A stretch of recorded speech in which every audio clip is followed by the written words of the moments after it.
everyone, and welcome again to another episode of the Baseline to Baseline podcast with me, your host, Alister Albert. Of course, we're here to just chop it up and talk a little bit about basketball, the NBA, and everything. A couple of little changes today, though. Of course, I've had a little bit of a shave. I've smoothened up a little bit. I'm wearing a hat. I'm having a little bit of a bad hair day, but you know, it is what it is. More importantly, though, we have a lovely guest with us today. His name is Mr. Peter Boyce, who is a community sports activist in London, in Tottenham, in North London, right next to the Tottenham Hotspur football stadium, right there in London. So I probably have just given him a title that he's never thought of, but you know, it is what it is. He is a community sports activist. He is the one of the main organizers of the R.U.N basketball group in Tottenham. It's a little club that, you know, he has spearheaded with some other family members, a family of basketball players playing basketball in the area, recreational scrimmages every Saturday, and there's some sessions on Wednesdays and Sundays as well. You know, and he's here to talk to me a little bit about that, you know, running the club, running the sessions, you know, the perceptions about the sport in the UK, funding for basketball in general, running these sessions during these COVID pandemic restrictions that we've been having in the UK. We're also going to talk a little bit about him. You know, he has Caribbean roots. He's from you know, or represents Dominica and Saint Lucia, and of course I'm from Saint Lucia myself, so we're going to have a little talk about, you know, his experiences playing basketball back home in the Caribbean, but also his experiences here in the UK running the R.U.N club, like I mentioned, and also talk about the NBA. Of course, you know, the current playoffs going on. He's going to make you know, some predictions for me. I'm going to force him to make some predictions on the playoffs and who might win the finals this year and everything else. So Peter, I'd like to say thank you very much for joining me on this episode. You know, it was really appreciated that you thought it was okay to have a chat with me, and we're going to just get straight off into the questions, and you know, just thanks for being here. Yes, well, thank you for having me, first of all, AA. Great job with Baseline to Baseline. I'm a fan. Thank you. And keep up the good work. Thank you. So, like I said, you're an organizer of basketball, recreational basketball sessions down in London and Tottenham, and I think you call it the R.U.N. Could you explain what the R.U.N is? The R.U.N, basically, as you said, is a recreational scrimmage that we have in North London, virtually opposite the Spurs ground, the football ground, ironically, but it's the Tottenham Community Sports Centre. Yep. And we have it as men and women, and you have youngsters, some teenagers taking part as well.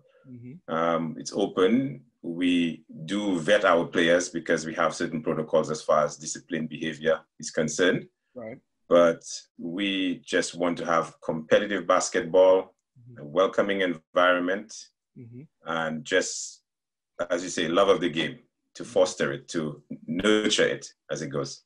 Right, and I've been one of the participants when I lived down in London. It's unfortunate that I now live in the north, so I'm not able to attend the sessions as much as I used to. But, you know, it's something that I used to enjoy every Saturday at the Tottenham Sports Centre near the Tottenham Hotspurs ground, as you mentioned, for anyone who's interested in wanting to kind of come in. And one of the things I think I recognize from the name, I think that it's an acronym. You had it just a little bit play on words. The Real United Nations, is that what it stands for? That's absolutely correct. Right. We want. Yeah. Go ahead. Sorry. No, I'll let you finish. I interrupted. Go on. Yeah. So what I'm saying, well, based on that play of words, Real United Nations, what you've kind of found as well is a wide range of nations participating in those scrimmages, people from all over the world who come in to your sessions and have heard about it, and word of mouth spreading, and everyone coming from all different parts of London, from different nationalities. Can you just mention some of the people who are represented there as well? Yes, certainly. At present, we have at least 87 members on our family blog. It's a WhatsApp group. And we, out of those, you can distinctly recognize at least 22 different nationalities. Wow, okay. So, and we've had other persons besides who have come in temporarily, maybe on vacation, they visited us. Mm-hmm. But virtually all of the continents are well represented. Right. And that's one of the reasons why we wanted to have a name that was inclusive. We wanted to have something that represents unity. Mm-hmm. And we also wanted it to represent the sporting aspect of the game. Right. So the R.U.N, the United Nations came up, and it's already well taken. It's a political organization. Yep. But we felt... No affiliations. No, none whatsoever. I think I personally, I have issue with some of the work of the United Nations. I think they could do more. Right. But I thought we shouldn't go too far away from the representative nature of the different nationalities. Right. Inclusive. The United Nations sounded good, but I thought we put it down as the real United Nations, because our agenda is fun, it's sport, mm-hmm. and being inclusive. Right. These are the hallmarks we wanted to build on. Got you. So based on, I'm assuming you were the main organizers. Can you give a brief introduction on how you became that organizer for it? Because when I got into it, I was the one, I needed to contact you. I needed to be added by you in the group, and you organize the sessions, organize the rosters and everything. How did you become the organizer of it? And, how was it like getting, that sort of footing into Tottenham as in the community itself? It's a very good question, and it's a little bit of a long-winded one, but I'll try to make it concise. Mm-hmm. I lived in the community, and I trained at the Tottenham Community Sports Center, initially the gymnasium. Right. Okay. And we understood that there was the indoor court basketball, mm-hmm. and we found it was almost like a matriarchal sort of setup, because to our surprise, there were 3 ladies who were running a session there. Mm-hmm. Sylvie, Angela. Basketball session. Right, okay. Mm-hmm. Sylvie, Angela, Christine, these were the founding ladies of that session. Right. And they graciously allowed us not only to play, but even myself to assume a role in the organization. Gotcha. What then became Spa Basketball. Okay. So that was initially where it started out. Mm-hmm. I felt after a few years that I wanted to put a little bit more of a personalized stamp on a session. Mm-hmm. I felt we could grow a little bit more. I mean, the spa sessions were fantastic, mm-hmm. but I felt that we needed a bit more of a blueprint as far as discipline was concerned, mm-hmm. People's well-being, social aspect of it. So I decided to form the real United Nations. Gotcha. And I was very, very happy with introducing, like I say, a new set of rules, regulations, trying to let people understand that basketball is a hobby. It's something that we all love. It's a good sport, mm-hmm. but try to use that as a launch pad to make yourself a better citizen, a better person in the community. Mm-hmm. And I think for the most part, from the feedback that I've gotten over the years, I think we are on the right track. Excellent. And I could say, as someone who'd been in there, one of the hallmarks of the sessions has been the discipline. You command a presence of discipline and respect. And I think what's really good in that respect, you've kind of tried to make it a very family-oriented sort of session. So we come in, we huddle up at the start of the session, we greet everyone who hasn't been around for a little while, talk about the teams and how the sessions are going to run today, the time that we need to end by, you let everyone be aware of that sort of thing so they could get in a proper sweat before they leave the session. And it's one of the things that I was really impressed by and kind of kept me coming back every time, because it's not just guys just coming together, misbehaving, cursing all over the place. You would put an end to that if that happens. And if there's too much activity, extracurricular activity, other than the basketball, you're not shy to eject people and tell them, you have a 2-week ban, don't come back and that sort of thing. And that's really good. And I think what people tend to misconceive about basketball a lot of the time is like, it's just a roughneck sort of sport. It's black minority people alone, and it's not going to be very well organized and that indisciplined and that sort of thing. And the run sessions are not that. You've maintained a really good atmosphere and ambiance about the thing and about the sessions, and I think that's really good. So good job on that for sure. The next question I wanted to ask, but I think you mentioned it a little early on. You have about 87 group members who come in, but generally every Saturday, how many players do you tend to actually bring in through the doors? And I would ask that for pre-COVID, because I know it's a bit restricted now, but generally, Yes. how often? Pre-COVID, I think in our pump, we would have up to 25 to 30 players. Coming in, right? At a peak time, we would have them, and people were virtually looking to get in. They were really coming for playing. They were getting, I think, very excited about the competitions. So pre-COVID, I would say at our peak, we would be 25 to 30 players.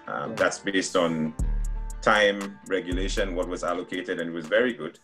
Tottenham has been very, very helpful with us, flexible in terms of time allocation. And now I would say with COVID, it was down to 20 based on the guidelines. Still not bad, yeah. It wasn't bad. And I would say we have been, for the past month, we came back, we did all the checks, did all the procedural work, and it happened to be, I would say, only 1 week out of the past month that we had maybe 16 players, but the others, it was 20. We had the full complement. So people were... And what have you done in terms of course, it being COVID? What have you done to be able to ensure people's safety where that's concerned? I think you leave the onus on people to, if they have any symptoms of the virus, you tell them to isolate, stay, don't come into the sessions, and when on the bench not playing, do they social distance and all that? What sort of measures have you put in place to ensure they're still running as with the guidelines the governments have had? Yes, well, we try to follow to the letter exactly what was asked of us. The center has been very, very cooperative.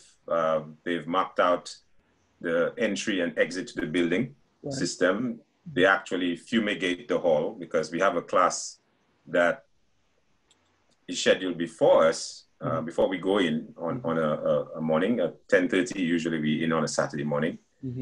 So those persons are allowed to exit. We come in, we do our checks in terms of temperature. Everybody is vetted individually. You have your temperature checked. We have to document your attendance. And you have been asked the questions as well in terms of, have you developed a recent cough? Have you had loss of smell, sense of smell? Temperature, are you running a temperature, which we would detect if you were. So we have, and everybody has been very cooperative. Like I say, first of all, I think they've been very, very brave to come out, because not everybody is 100% comfortable in this environment, but people love the sport. They want to come out, and they have. Excellent. And they have been very, very, like I say, very cooperative in terms of following procedures. So that's what we've had.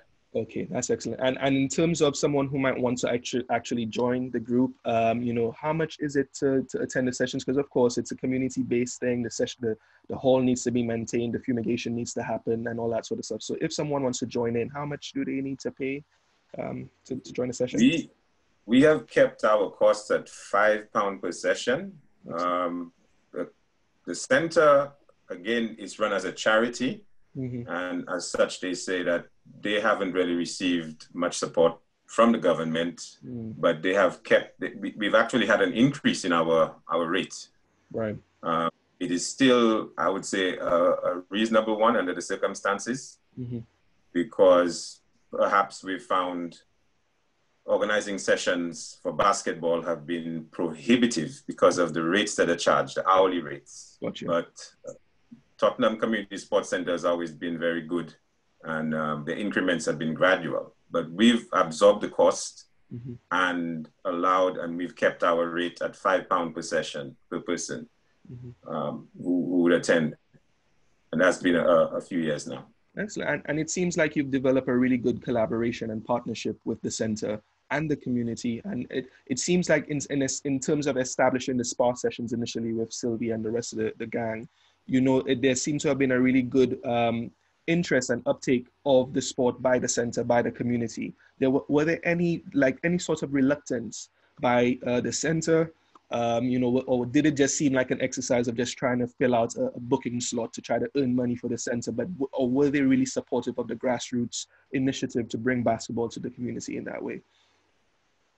I would say they have been very, very supportive from a grassroots level, because there was never any opposition to our presence. We were always made to feel welcome. Mm-hmm. And in as much as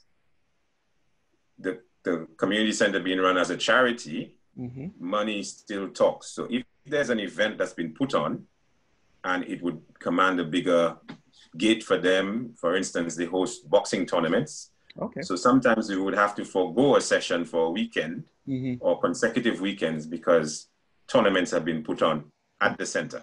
Mm-hmm. So we've taken the very good with sometimes the bad. If we have to suspend our action for 2 weeks, sometimes no longer than that. Mm-hmm. We've gone along with that. But mm-hmm. you have little community groups, you have the borough coaches. They've organized sessions for youngsters. Mm-hmm. They're even like, I'd say, primary school sort of level, and younger players. Mm-hmm. There are always sessions catered for by the center. They're very oversubscribed in some instances, because you have indoor football and lots of contact sports, mm-hmm. Badminton, different religious organizations. So the center is well pushed for persons wanting sports. Mm-hmm. But basketball, they've always made time for us, a way for us. Mm-hmm. Yeah, we've been treated, I would say, very, very fairly. Excellent. And I even noticed sometimes when we have these sessions, they're like karate sessions at the top level and everything. So there's like you say, like loads of different activities going on, but it hasn't prevented basketball from running, and it's encouraged and everything, which is really, really good to hear. Which leads me on to the next question, which is a little bit of a deep question.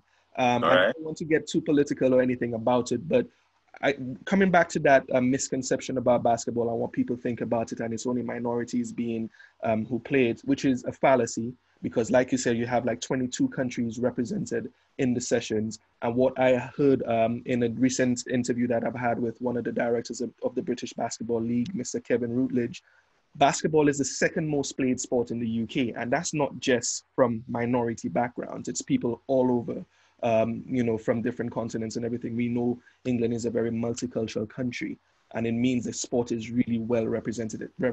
So it's not just minority backgrounds. But what do you think about the perception of the sport in the UK in its entirety, based on you running sessions as well, and also like the lack of funding that has gone into basketball? So of course your events are community run, and it's self-sustaining in that sort of way. But in terms of the governing body of basketball not funding the sport and the perceptions of what the sport is in the UK, could you give a little idea, your opinion of what you think about the sport in that regard? Yes, certainly. I did see that segment of your interview with Mr. Routledge, and I must say it was seminal. That was a very, very good interview. Thank you.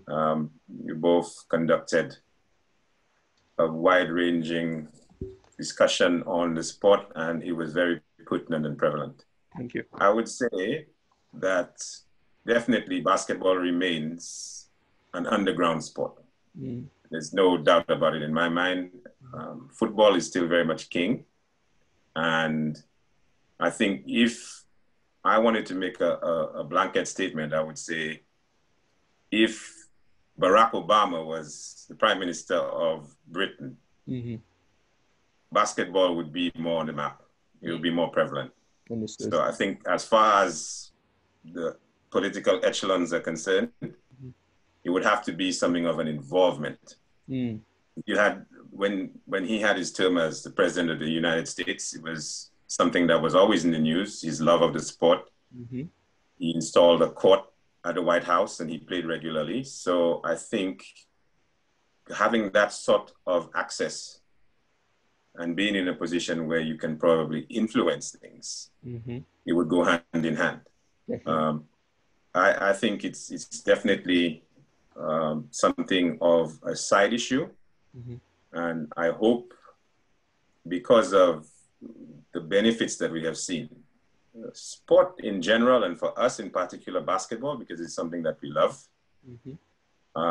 we can turn people's opinions, we can have them to focus and say, take a look at this. You don't need much. You can get virtually every age group involved. And it's not particularly costly to kit yourself up, so to speak, and play. You just need the opportunity, you need the facilities. Exactly. So funding, I think if that were to come in, it would be superb. I mean, when we played the tournaments in the early 90s, I think Converse made a very, very concerted effort to host tournaments here, 3-on-3, down at the Docklands. They had it up here in North London. There were a couple of tournaments they put on at Duckett's Common, and that was very, very helpful. They then had the intention to make basketball the biggest sport in the UK, and I thought that was very, very wildly ambitious. But they put in a date that's like 2005. You know, by that time they said they wanted to take it from the early 90s. They said by 2005 they wanted to make it the biggest sport going. And I mean, forget it. You would be dependent upon staying up late night to watch Alton Bird and Coach Kevin Cadle, the late great. You would be, you know, trying to get a little something, just a little program, because Channel 4 would be hosting that in the wee hours. So I think that tells of the push. Certainly, it's not something that's as exposed as I think it should be in terms of advertising, in terms of awareness, in terms of getting people to participate. And certainly the funding, no, I don't think it's enough. And I think that was borne out by Mr. Rutledge in his interview, your interview with him. Yeah, I think you kind of encapsulated that really well. It's really a matter of involvement and representation at the top levels that would get that funding down to allow the participation to grow, because there's more access to the sport and more facilities and indoor facilities and everything. And because, like we know, the UK is not the best for weather.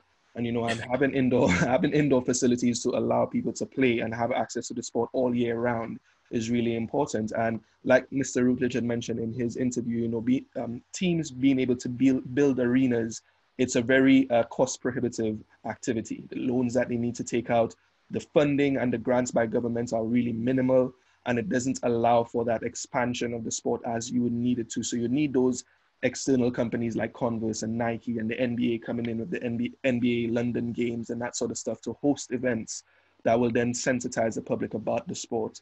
And kind of bring that to the masses. So I think that was a really perfect answer on that, and I totally agree. And I think, like you say, politically, and to allude to something Mr. Rutledge just mentioned as well, you know, in the political parties, most of the guys who went to school, the politicians, they play rugby and equestrian and football and tennis and that sort of stuff, golf maybe and as well. And basketball is not a represented sport by the politicians. So for them, they have no connection to it.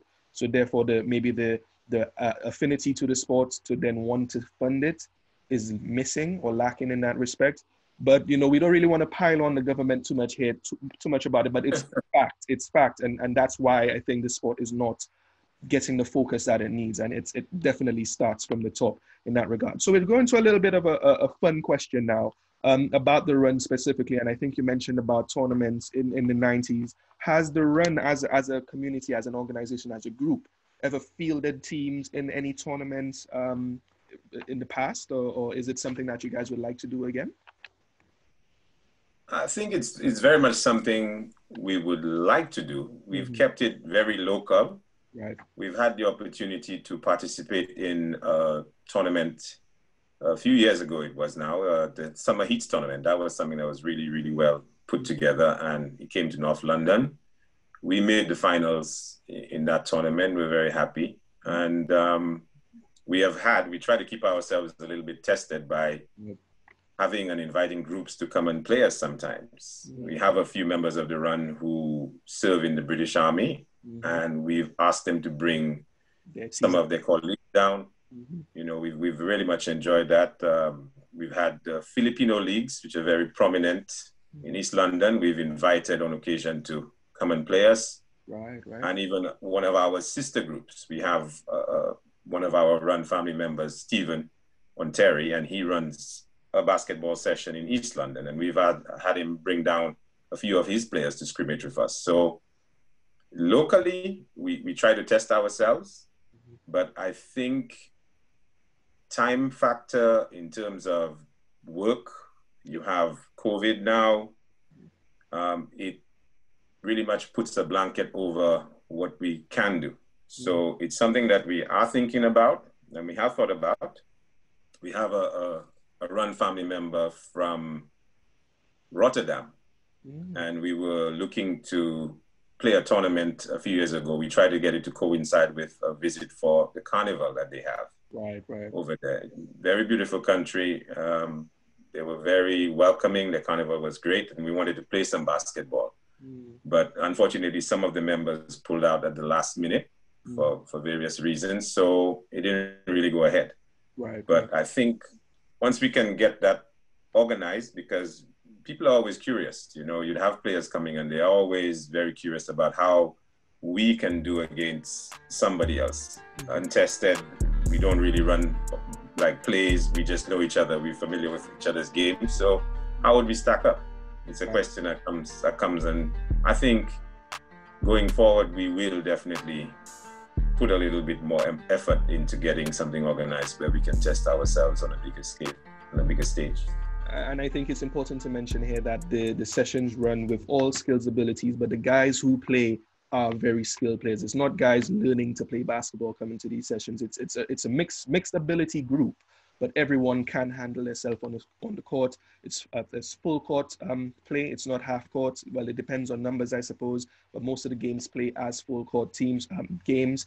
And because a lot of the guys who play have been in teams, and like you mentioned, the Army guys who come in, they play for teams and play tournaments against other Army groups and everything, the skill level is quite high. And also need to mention, it's not just guys, it's women as well. You know, and the girls, women who play, they are really good. I could call out, I give a shout out to Charmaine. You know, she's one of the people that I remember really well. You know, this she holds herself. You can't tell Charmaine anything on the court that you know she can't back up with her play. And you know, the girls who come in there, they are just as everyone else are really well skilled. And you know, it's a testament to the type of play that you guys have at the R.U.N sessions. What I want to kind of get into here now as well is a little bit about you. Your formative years were spent in Saint Lucia, and you also reminded me that you have Dominican background as well from the Caribbean. So you were a bit of a mix of a united, you know, a Caribbean front with two countries represented. So you know how, you know, knowing I'm from Saint Lucia as well, as most people know, you know, from the sporting field in Saint Lucia in the Caribbean, you know, it's really cricket heavy, football heavy. You know, how did you get into basketball, you know, as a youngster, and what are your fond memories from that time, you know, growing up in the Caribbean before you moved over to the UK? I must say, AA. It was in primary school. I would say I was formally introduced. It was the first time that I actually was introduced to the sport, and it was through the efforts of a very, very good teacher that we had. Her name was Sybil Corian, if I'm not mistaken, and she was actually the sports lady of the year at that time. So, I mean, how cool was that? I think we were very, very lucky. Yeah. She had all the attributes. I mean, she was an athlete at the peak of her powers, so to speak, but she was as cool with it as you would like. And she made it a point to take the whole class out to the gardens. This was the Methodist primary school I attended. It was a mixed school. So there we were. She just trotted us out to the gardens, it was known as. It had big expanse. And the very, very first session, believe it or not, it was about pivots. She had us pivoting for 360 degrees the whole afternoon. Explaining how important that was. So we were just all like, okay, when do we get to touch the ball, sort of thing. But she followed up, you know, very, very good of her, like I said. she taught it. She had layup lines. She started showing us what to do, how to do a basic layup, you know, and I was exposed to that for a couple of weeks. And I was transferred then, I think, to the RC Boyce School downtown. My old school. All right, there you go. Mm-hmm. And it was, they didn't have the facility. They were right down in the middle of town, and they didn't have the access to basketball courts. So that stayed dormant. But I think that seed was planted. I just want to tell people, don't overlook the influence you can have on somebody's life. True. Because, you know, I'd say basketball has served me so well in so many areas. And it was just because of, I'd say, the influence that she had, the time that she took, the care, just to introduce us to the sport. So it grew from there. Like I say, it was a little bit dormant because I didn't have the interaction, the court. But many years later, I'd say my fondest memories would have been playing on a court in maybe La Claire. Right. You know, it was a case of you couldn't wait to get down there, either after school or on a Saturday. You know, temperatures are raging at like 31, 32 degrees Celsius, and you would be on the court getting burnt. 12 o'clock, 1 o'clock, high sun in the sky, you're still playing. You're playing. You're playing.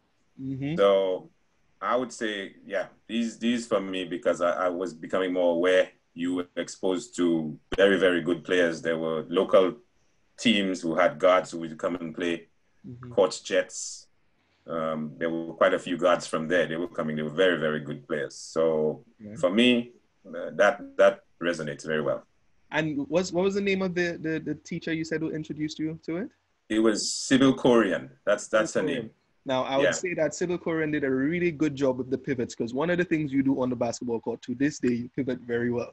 So it definitely stuck with you, because whenever you're running full courts and you're trying to make a layup or you want to do a fake, you hold your pivot foot really well. So she did really well at teaching pivoting and being able to maneuver your body to get to the rim and make plays. So I'd like to end this first segment here. I think that was really good. Thanks for the answers to those questions. And I'll do just a little promo read for a sister website that I run called The Actors Post. So entertainers gravitate towards entertainers. So why not check out a website that is made for entertainers by entertainers? Visit The Actors Post for interviews with international performers like dancers, actors, filmmakers, and even a Hall of Fame basketball journalist, Mr. Peter Vesey from the United States, who used to write for the New York Post, etc., and an international supermodel. So visit theactorspost.com or visit the social media pages at The Actors Post on Instagram, Twitter, and Facebook.